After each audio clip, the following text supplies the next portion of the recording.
I'm Catherine Reid, host of the St. Paul Forum, and joining me this week is author Jonathan Odell.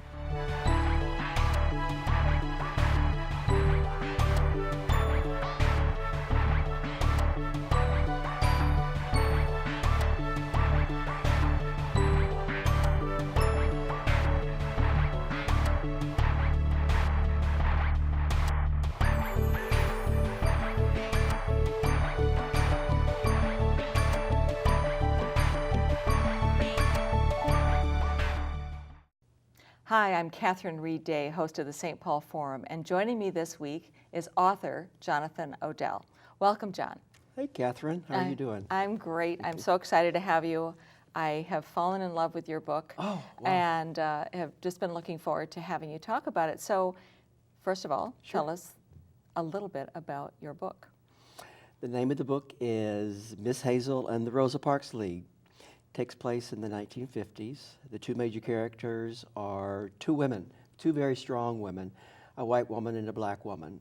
Hazel is the white woman. She was born poor but marries rich, so she's thrust into higher society, unprepared to have to Very get along. unprepared. Right. She doesn't know about how to be a housewife or a mother or a socialite.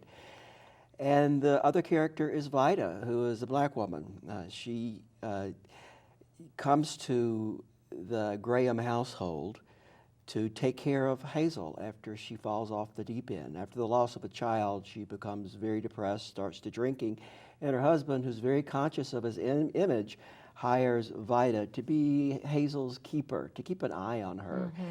The two women only have two things in common. One is they have both lost a child, and the other is they hate each other's guts. So they're thrown together in this one household.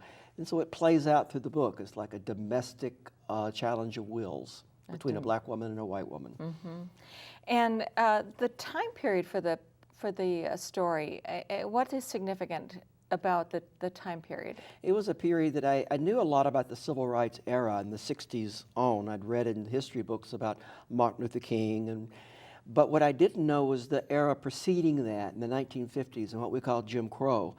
I grew up in it, but it was invisible to me. And in some ways that I didn't know, I was blinded as a child to the black world. I didn't see blacks, even though they were half the population. They were invisible to me. And I was always curious about what was going on during that time period to make a 6-year-old kid like I was, who went to church every Sunday and studied the kindness of Jesus and sang that song about he is precious and they're in his sight, yellow, black, brown, and white, but also be able to take on and absorb white supremacy without question.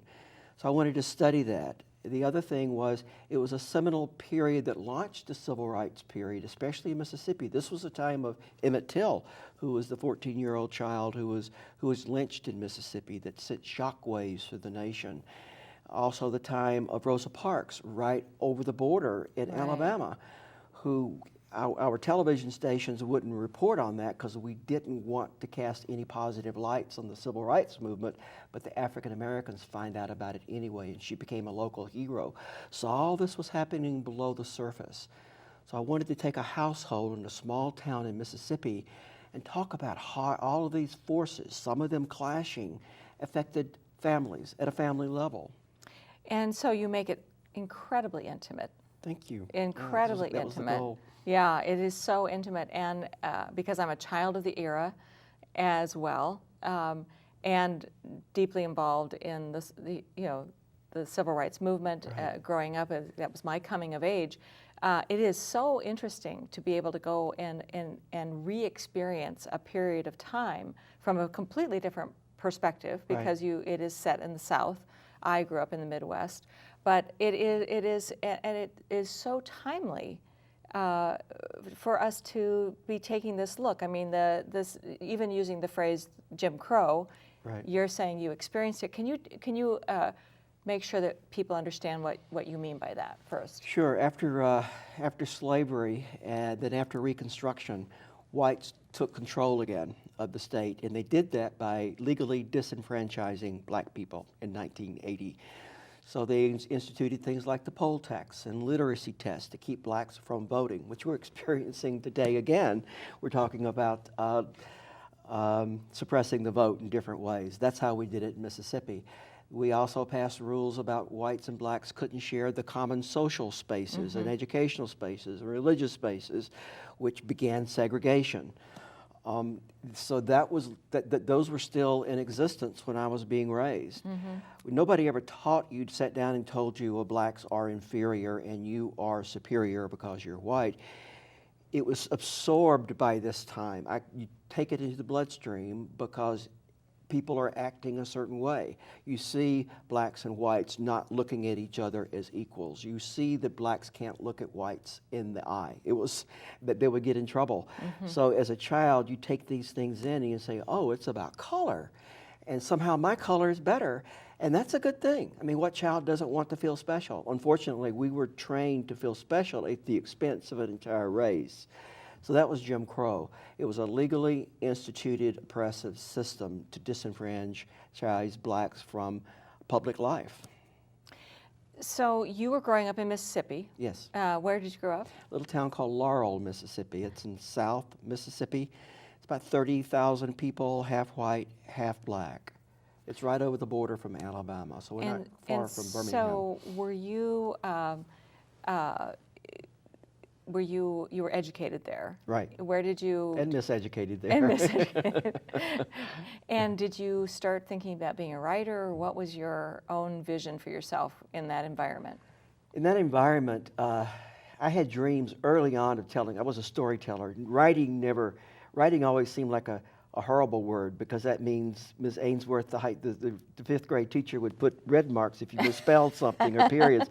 But I love telling stories, and I love hearing stories, and I think that's the essence of writing. I learned to write. That was the cost of being able to tell my stories, was learning to write. But as a child, I loved telling stories. I loved hearing stories. But also, by the time I was 9, 10, 11, I also realized I didn't belong there. I didn't fit in. I didn't know it, but I was gay. And I was sensitive, and I liked a lot of things that girls were supposed to like. And I knew that in Mississippi, belonging is everything. If you don't belong, it's dangerous. You have to be a fundamentalist, at least in that era. You had to go to the Southern Baptist Church. You had to be a white supremacist, or you stood out. And you had to be a man. And there were so many, just as there are codes for how to be white, there were codes for how to be masculine. And I didn't fit those. So I knew I was going to have to work really hard to pass. And taking up writing and writing poetry and telling stories was not a very masculine thing to do. So I set all that aside, and I decided I'd just be the smartest person in class. I would become a good businessman later on. I would start a business. I would pass like my father was a very successful, highly respected, he's Floyd in the book, very respected, highly respected, self-made businessman. So I would do that. And it wasn't until I was 45 till I said, I really don't care what anybody thinks of me anymore. I want to go back to what I wanted to do when I was 5. I want to tell stories. And so I was a late bloomer. I started writing novels when I was 45 years old after selling a successful business that I began here in Minnesota. Now that you've introduced it, I would love for you to read the passage that I asked you to read. I'll just set it up by saying that I love the way you write in this book from so many different characters' point of view, and this character is Johnny. Johnny. And and we get to call you Johnny, so I hadn't right. made that connection, but I don't know why I didn't. It was so obvious, but... I wanted my mother to make that connection because a lot of this was a message to her. So I named the kid Johnny so she wouldn't miss the point. Oh my gosh. Well, and I read this, was reading this on vacation with my college-age daughter, and she is a person who is very intuitive and has never had a great concept of time. She's living in her own imagination, and so we always tease her that the tyranny of the clock.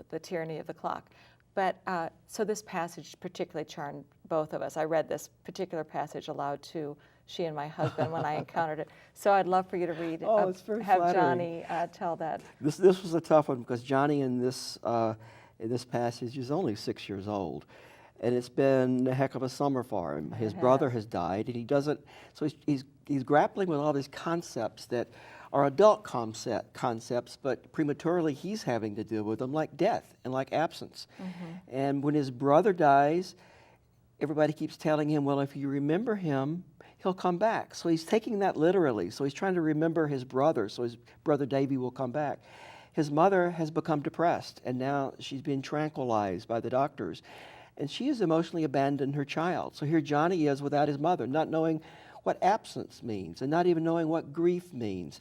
And somehow to him, it all lives in the clock on the wall. It's this mysterious thing that his father and mother always refer to when they make decisions. They look up and then they act. So time must be a powerful thing. And it is a powerful thing in here. Johnny sat there in the empty kitchen, and he studied time, right where it lived, in the wall clock shaped like a chicken. There time stretched its arms and pointed to the numbers that told everybody where to go and what to do and when to stop doing it, always circling, widening its reach only to bring its arms together again, squeezing out the space between and slowly opening its embrace once more. Johnny had yet to figure out the secret language of time, but when he did, he believed time would tell him important things, like when it was going to heal his mother and send Davy back home. He copied down the numbers from its face. Time is the great healer, his father was always saying. Time, he thought, must be as powerful as Jesus. When his father arrived home later that afternoon, looking tired and worried, he headed straight for the TV. As Johnny sat on the couch, Floyd aimed the rabbit ears toward Jackson and then leaned back in his lounger, letting the gray and white men who pointed fingers and shook hands and signed papers on the evening news cast light and shadows across his father's face and sending him directly to sleep. Johnny thought about crawling into his father's lap, waking him. There were questions he needed answers to, yet did not know how to ask. The questions of time and the secrets it held. He had put these questions to his father before, and his father had only become frustrated, not knowing what he was asking. Time is a currency of life was the best Johnny could get from his father. Oh, just love that so much. I like that too. Oh, it's just such a great passage. So many things that you create such a vividness, even as I'm picturing pointing those ears toward Jackson, right, which is a reference to the Capitol. Where all the TV stations are. How did you, so much of this work is a reworking, I would guess, of your own experience and your imagination. And yes. Can you describe a little bit about your process for us? Right. I love this quote. I forget the book, I think it's called Fragments in Time, but a younger author asked an older author, he said, how do you write? And the author thought for a minute, he says, well, the old man said, you write the first book to save your soul, and you write the second book because you can write.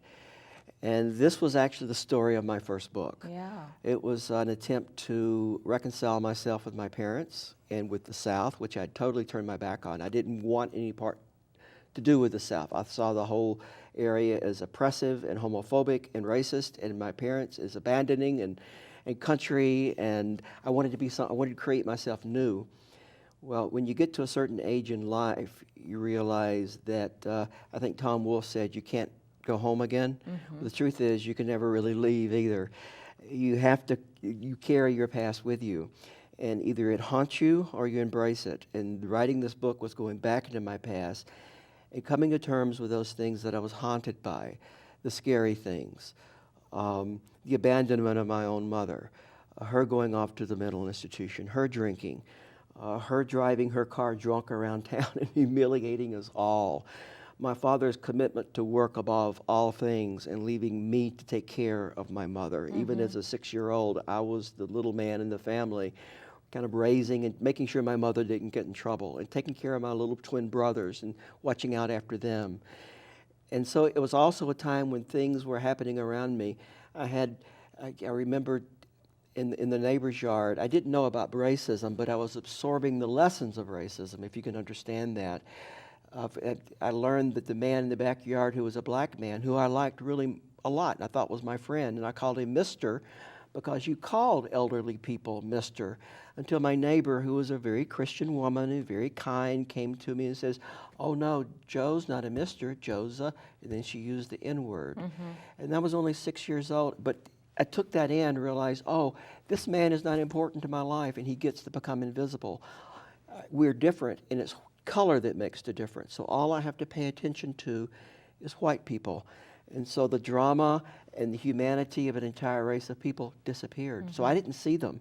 So I wanted to come back and find them again and learn what part did their silence play in the creation of my own identity and my own sense of privilege. Hold that thought. Yep. If you're just joining us, I'm speaking with author Jonathan Odell about his recent book. So at 45 years old, I started making pilgrimages back to Mississippi to rediscover my family, but also to talk to African Americans. Interviewed over 100 African Americans about their stories growing up at the same time I grew up, just to understand who they were and what part they played in the role of my history, which was edited out of all of my history books, which was edited out of our stories at the family table. And they told me things which absolutely changed my understanding of American history, Mississippi history, and who I was as a person. They told me about heroes, about martyrs, both men, women, and children, who died not only for their freedom, but for my freedom, who died unnamed. So I took these stories. All the characters from my book came from stories that these people told me. I wanted to recreate them so that they could live again and catch their lives in their spirit. I learned that the Mississippi Civil Rights Movement was started by black women, not by black men. It was the women who usually get left out of history. So I wanted to capture these black women in the shapes of the local maids who worked in the neighborhood. And these maids are unlike, these aren't the maids of The Help. These aren't the maids of To Kill a Mockingbird, who we're supposed to kind of feel sorry for. These were women who were victimized, but they were not victims. They were the women who took control. They were the women who fought back, like the maid that comes and works in Johnny's house. These were the women, these were the people who stood in the courthouse door and insisted on the right to vote. It was the women who did that. It was the women who marched down the streets. It was the men followed the women. The men were too terrified, but the women could do it because nobody expected anything of them. They were invisible. Nobody saw them.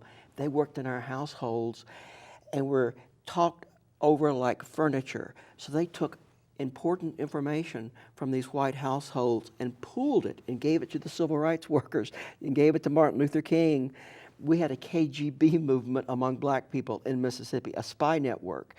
Those are the people, when King did come to Mississippi, those are the shoulders he stood on. And all that work had been done, and that foundational work had been done in the 50s by brave black people. So I wanted, that changed my life, knowing that. That is fabulous. Well, especially understanding the diligence and the work you did. I love the salvational story that you're telling, that it was to save your. It wasn't to save them. They had saved themselves. Well, and of course, I love these strong women in this. Do you have another passage you would be willing to read? Great. You're going to introduce us to one of the women? Yeah, I'm going to set this up a little bit. Eventually, Hazel and Vida do come to a truce anyway. They're not great friends, but they see that their futures as women are wrapped up in each other. They do. And Vida has formed a neighborhood club of other maids. And in Hazel's absence, she has brought them over into Hazel's house, and they drink Hazel's coffee downstairs and conspire about how they're going to take on the Jim Crow system. And they're a group of very strong women. Well, and I love the way that you mentioned that she's been drugged, and she's waking up. And she's coming out. She's coming out of her own and the slumber, thing that brings if you will. her out is she hears the voices of these maids downstairs in her kitchen making fun of all the white women who have put Hazel down as well. So she says, may not be my friends, but we have a common enemy. We have something and in that's common. the upper class whites. So now Hazel takes them out driving in her Lincoln, and they have a bottle of whiskey which they pass around, and they commiserate together. So in this car, you have 5 black women, Hazel and a 6-year-old white boy driving around in the country in Mississippi in Floyd's new 1956 Lincoln. So it's Hazel talking now. Y'all stop that kind of talk, Hazel said firmly. Levi ain't dead, who is Vida's father in jail. And Vida, you wrong. I do care how you die. Vida thought about that for a moment and turned to Hazel. But do you care how I live? I don't understand what you say, and Hazel said, not at all enjoying the turning conversation. They had been having such a nice time. I know you don't want me to die, Miss Hazel, but that ain't enough, Vida said, and then took a quick pull on the bottle before continuing. Being my friend and all like you claim, you got to want me to live my life free and equal. You talking to the wrong person. I ain't free neither, Hazel said. Only one mistake away from being sent back to the state hospital for the insane myself. They got a bed with my name on it. Well, Vida said, maybe you got some figuring out to do, Miss Hazel. As for me, I'm getting to be more like my daddy every day. Tell it now, Crayola called out from the back seat. You know, I got a little boy out there ain't never going to see me. He ain't never going to know me as his mama. I has to live with that, I reckon. I can't raise him up to do right nor wrong. Can't help him with his homework. I miss teaching him everything a mama needs to teach a child. But my daddy say there's one thing I can leave him. No one spoke. For everyone except Hazel, this was the first anyone had heard of a boy wandering the land without his mother. Daddy say I can leave my child my story, and my story is how I lead my life. I can live it afraid or I can live it strong. I don't understand it all my own self, but Daddy say if we live our story, we get to pass it on. If we try to live strong and free, somehow that make my boy more strong and free wherever he be at. Nodding to herself, she said, that's what I done decided to leave my son a free life. Hazel was nodding too. What you want me to do, Vida? Without hesitating, Vida answered, walk with me to the courthouse and say, this here is a first-class citizen who wants to vote. Amen, Sweet Pea seconded from the back seat before Maggie could open her mouth. But Vida wasn't through. Let you and me go to Mickey's Diner and tell the waitress you want a table for the two of us. Uh-huh, Crayola called out from the back. I wants to go in there with y'all, where it's air-cooled and they set your food down on a table in a china plate and not shove a greasy bag at you through a window in the alley. Ask for us all a table, Miss Hazel. Say it's for the Rosie Parks League of First-Class Citizens. And, Vida said, when you pass someone you know on the street, I want you to say real proud like, this is my friend, Miss Vida Snow. Oh, that is so beautiful. Yeah, Thank you. Love it. And I love that line, of course, to live your story. Right. Which is, you know, I hadn't fully understood how much this is you living your story. Exactly. And why this is caught on so. There's another little piece I want to be sure that you share, which is that this is a do-over. Yes. And I think that's so liberating to so many of us who are laboring in our own creative work. Tell us about the do-over. This is an exception to the rule. Usually an author is stuck with their first book. It's just out there in the world. The first book was called The View from Delphi, the first version of this. It came out in 2005. It was a great success in two places. In Minnesota, because it was chosen for the Talking Volumes segment on NPR. Really? So a 3-state area, it became a book club phenomenon. And in Mississippi, because my mother made everybody read it. But it was a very small press, and they went bankrupt soon after. Mm-hmm. But it sold enough copies to get enough attention that I could get my second book released, which was The Healing, and Random House took that and sold buku copies. So after my publisher went bankrupt, my agent for the first book, Marley Rusoff, who is also Pat Conroy's agent, was talking to Pat Conroy, and they were lamenting about how unfortunate it is for really good books to get put out there in the marketplace without any support and never find a following. Mm-hmm. And they wanted to start an imprint which focused on recapturing great books that never got a chance and relaunching them. And they wanted to choose The View from Delphi as their premier book. Marley made some suggestions about editing it, which I think made it a better book. It was my first chance. I didn't have an editor on my first book. It became a little shorter, but nothing got left out, which is amazing to me, how you can write a book. It can be more powerful with less words. We wanted to rename it, so we renamed it More, which is what the promise of the book held, which was the relationship between two women at a time of great change. So we renamed it Miss Hazel and the Rosa Parks League, which went after the target audience. We're having great success with it. So I'm really proud that we have a do-over on this book. I love this book. That is fantastic. And then in terms of the timeliness of the subject matter, I'm just wondering kind of what kinds of questions or conversations is this starting in your view, given so many layers of things, the fact that Selma is out, as you say, this sets a context for Selma. Right. It leads us up to that time. It foreshadows some things. Right. You know, it's an interesting place we're in as a country. I think a lot of people thought, okay, we're done with civil rights. We can move on. We have the post-racial era with Obama. And now, at the same time, the anniversary of Selma's coming out, the newspapers are also filled with Ferguson, with New York atrocities, with police brutality, with states passing laws to prevent certain segments from being able to vote. Like, here we are again. I think we're shocked. I think as a white person, I got pretty depressed about this. It feels like we've come so far, but there's this phrase that we hear, we need to have a conversation about race. And what I'm realizing is we've never had that conversation. We've learned to make some legal changes. We've learned not to insult each other. We learned how not to get sued by each other, but we haven't learned to sit down intimately and talk about race. And that's why this book is timely now. Marley Rusoff, my agent, was the first publisher to come up with what they call a reader's guide. That was back in 1980 with Margaret Atwood's book. Really? And so she really believes in conversations that follow reading a book. So this book was geared toward those people who have conversations, which is book clubs, which is schools, which is colleges. Each book has a reader's guide in it to help draw out these issues. It is not all about race that we're rediscovering that we don't know how to talk about very well. It's about women's issues that we're going back to the 70s with some of these conversations.